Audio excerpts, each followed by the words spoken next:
महाराष्ट्रातल्या भूमिपुत्रांना नोकऱ्या मिळाल्या पाहिजेत, चांगलं शिक्षण मिळालं पाहिजे. मला असं वाटतं की ह्याच्यामध्ये जात येते कुठे? तो ओबीसी असेल, तो मराठा असेल, तो कुठच्याही जातीचा असेल.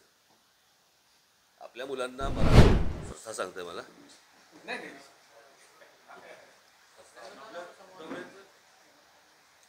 अ,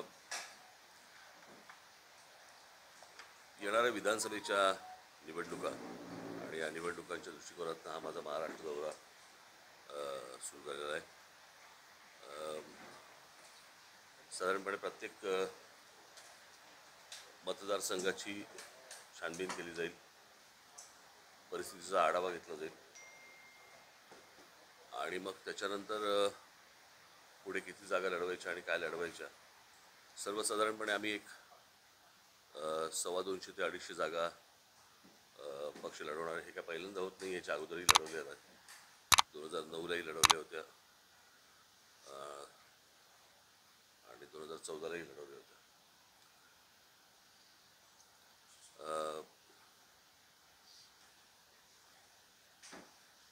बस त्या दृष्टिकोनातनं माझा सगळा दौरा आहे. आता याच्या पलीकडे मी तुम्हाला आता काय सांगू. तुम्हाला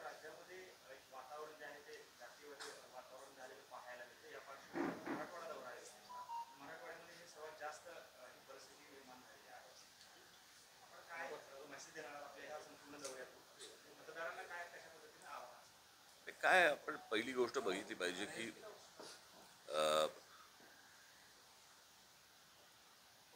मुळात हा विषय कसला आहे. विषय आहे शिक्षणाचा, विषय आहे नोकरीचा,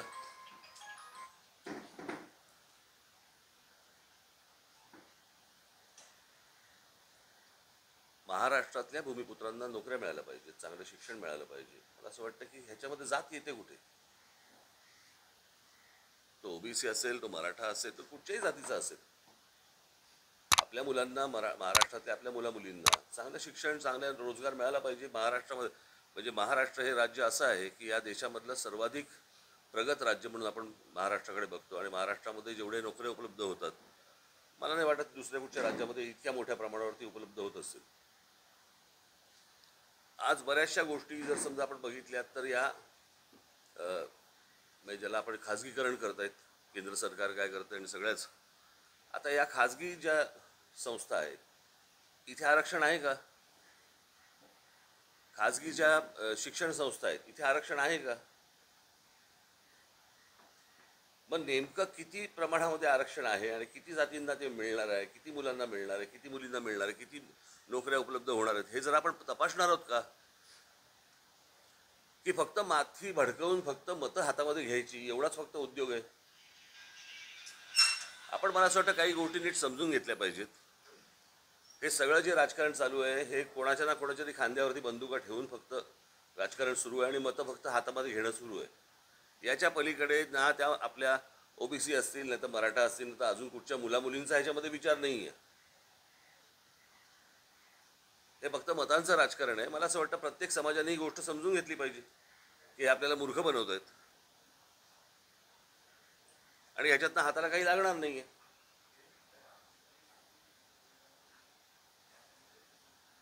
मी तुम्हाला सांगतो, आज बाहेरच्या राज्यांमधनं मुलं येतात आणि आपल्या राज्यांमधल्या नोकऱ्या बळकावतात, आपल्या राज्यामध्ये असलेल्या शिक्षण संस्थांमध्ये शिक्षण घेतात, पण आपल्या मुलांना मुलींना मिळत नाही. मला असं वाटतं आपण विचार केला पाहिजे ना या गोष्टींचा.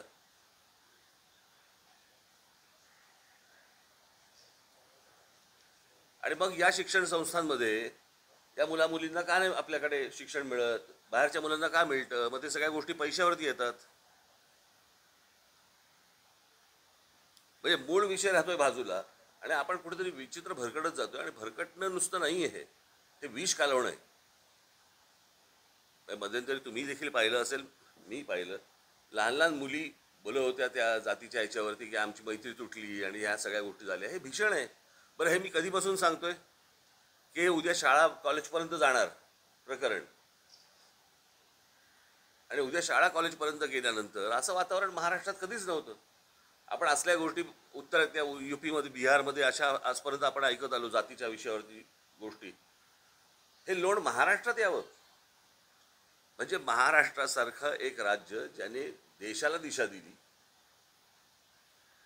ते राज्य आज जातीपातीमध्ये खितपत पडलेलं आहे, याच्यावर काही दुर्भाग्य नाही.